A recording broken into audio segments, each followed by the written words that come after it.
Hi,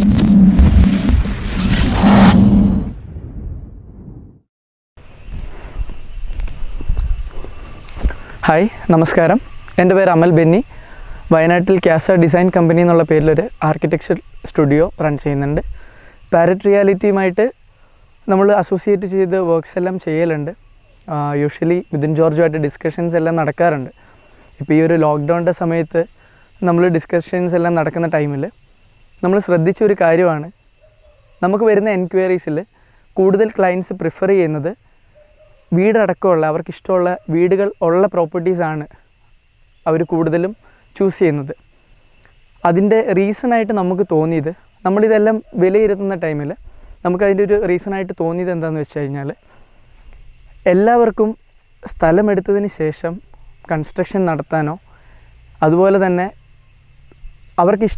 ഇഷ്ടമുള്ള രീതിയിൽ വീടുകൾ കിട്ടിയില്ലെങ്കിൽ റിനോവേറ്റ് ചെയ്ത് പുതിയ രീതിയിൽ, അല്ലെങ്കിൽ അവർക്ക് ഇഷ്ടമുള്ള രീതിയിൽ ആ വീട് റിനോവേറ്റ് ചെയ്തെടുക്കാനോ ഉള്ളൊരു ടെൻഷനാണെന്ന് തോന്നുന്നു. അപ്പം നമ്മൾ ഈ വീഡിയോയുടെ ഒപ്പം നമ്മൾ ചെയ്തൊരു വർക്ക്, നമ്മൾ വയനാട്ടിൽ മരകാവ് എന്ന് പറയുന്ന സ്ഥലത്ത് ഒരു റിനോവേഷൻ ചെയ്തിട്ടുണ്ട്. അത് 25 ഇയേഴ്സ് പഴക്കമുള്ളൊരു വീടായിരുന്നു. നമ്മളവിടെ പോകുന്ന ടൈമിൽ അത് 950 സ്ക്വയർ ഫീറ്റ് ആയിരുന്നു. അതിനുശേഷം റിനോവേഷൻ കഴിഞ്ഞപ്പം അത് 1600 സ്ക്വയർ ഫീറ്റായി. അവിടെ നമ്മൾ ആഡ് ചെയ്തത് എന്താണെന്ന് വെച്ച് കഴിഞ്ഞാൽ, പുതിയൊരു ബെഡ്റൂം, ഒരു വർക്ക് ഏരിയ, പിന്നെ ഒരു സ്വിമ്മിംഗ് പൂൾ, ഒരു പോർച്ച്, ഒരു സ്റ്റോർ റൂം, അതുപോലെ കംപ്ലീറ്റ് എലിവേഷൻ ചേഞ്ച് ചെയ്തിട്ടുണ്ട്. വേറെ ഒന്നുമല്ല, ഈ വീഡിയോയിൽ നമ്മൾ പറയാൻ ആഗ്രഹിക്കുന്നത് എന്താണെന്ന് വെച്ചാൽ, എന്തുകൊണ്ടാണ് ആളുകൾ അവർക്ക് ഇഷ്ടമുള്ള വീടുകൾ കിട്ടുന്ന പ്രോപ്പർട്ടികൾ മാത്രം ചൂസ് ചെയ്യുന്നത്. ഇപ്പോൾ നമുക്കൊരു പ്രോപ്പർട്ടി ഇഷ്ടപ്പെട്ടു, ആ ലൊക്കേഷൻ ഇല്ലെങ്കിൽ ആ ഒരു സൈറ്റ്, ആ ഒരു വ്യൂ നമുക്ക് ഇഷ്ടപ്പെട്ടു, എന്നിട്ട് നമുക്കിഷ്ടമുള്ള വീട് മാത്രം അവിടെ ഇല്ല എന്നുള്ള ഒരു റീസൺ കൊണ്ട് നമ്മൾ ആ ഒരു ലൊക്കേഷൻ എന്തുകൊണ്ട് വിട്ട് കളയണം? ആ ഒരു ചോദ്യമാണ് ഞാൻ ഈ ഒരു വീഡിയോയിലൂടെ നിങ്ങളോട് എല്ലാവരോടും ചോദിക്കാനായിട്ട് ആഗ്രഹിക്കുന്നത്. ഞാനും എൻ്റെ ഒരു ബിഗിനിങ് സ്റ്റേജിലാണ്. അപ്പോൾ നമ്മൾ ചെയ്തൊരു വർക്ക് ഇതിൻ്റെ ഒപ്പം തന്നെ നമ്മൾ അറ്റാച്ച് ചെയ്യുന്നുണ്ട്. അതിനുശേഷം അത് കണ്ടതിന് ശേഷം നിങ്ങൾ തന്നെ വിലയിരുത്തണം അത് എത്രത്തോളം സക്സസ്ഫുൾ ആയി എന്ന്. അതുപോലെ തന്നെ വീടിൻ്റെ കാര്യം വിട്ട് കഴിഞ്ഞാൽ തന്നെ നമ്മളൊരു ലാൻഡ് എടുക്കുമ്പം ആ ഒരു ലാൻഡ് ഒരു കുന്നിൻ ചെരുവോ, ഒരു സ്ലോപ്പിംഗ് ഏരിയ, അല്ലെങ്കിൽ കുറച്ച് താഴ്ന്ന പ്രദേശം, അങ്ങനെ എങ്ങനത്തെ ലാൻഡുകൾ നമ്മൾ സെലക്ട് ചെയ്യുമ്പോഴും അവിടെ എന്ത് ചെയ്യും എന്നുള്ളൊരു കൺഫ്യൂഷൻ എപ്പോഴും ആൾക്കാർക്ക് ഉണ്ടാവാറുണ്ട്. ഇപ്പം ഒരു എക്സാമ്പിൾ പറയുവാണെങ്കിൽ, മേപ്പാടിയിൽ നമ്മളൊരു സൈറ്റ്, ഒരു ക്ലയൻറ്റ് വന്നു, അവർക്ക് സൈറ്റ് ഇഷ്ടപ്പെട്ടു, അവിടുത്തെ വ്യൂ എല്ലാം ഭയങ്കര നല്ലതാണ്.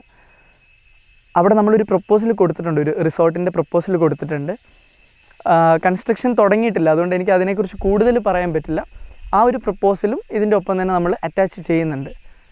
വേറെ ഒന്നുമല്ല, നമുക്ക് ഇങ്ങനെ ഒരു പോസിബിലിറ്റി കൂടി ഉണ്ട്. നമുക്കിഷ്ടപ്പെട്ട ഒരു പ്രദേശം, നമുക്കിഷ്ടപ്പെട്ട ഒരു പ്രോപ്പർട്ടി നമുക്ക് കിട്ടിയെങ്കിൽ നമുക്കിഷ്ടമുള്ള രീതിയിൽ അവിടെയുള്ള വീടോ ഇല്ലെങ്കിൽ അവിടെ ഇല്ലാത്ത വീട് നമുക്കിഷ്ടമുള്ള രീതിയിൽ കൺസ്ട്രക്റ്റ് ചെയ്തെടുക്കാം. ഇല്ലെങ്കിൽ ആ ലാൻഡ് നമുക്കിഷ്ടമുള്ള രീതിയിൽ ആ ലാൻഡ് നമുക്ക് മാറ്റിയെടുക്കാം എന്നുള്ള കുറച്ച് എക്സാമ്പിൾസ് ഇതിൽ തന്നുകൊണ്ട് ഒരു ഓർമ്മപ്പെടുത്തൽ തരാൻ വേണ്ടി മാത്രമാണ് ഈ ഒരു വീഡിയോ ചെയ്യുന്നത്. ഇത് നിങ്ങൾക്ക് എല്ലാവർക്കും എന്നേക്കാൾ നന്നായിട്ട് അറിയാവുന്ന കാര്യമാണ്.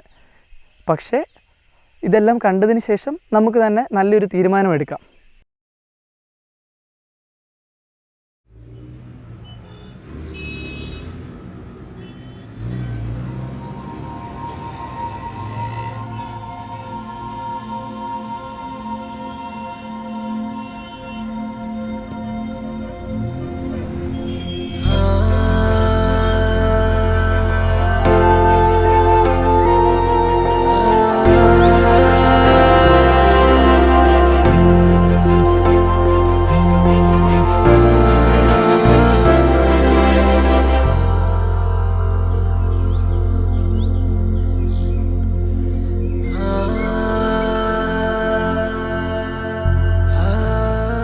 Parrot Reality.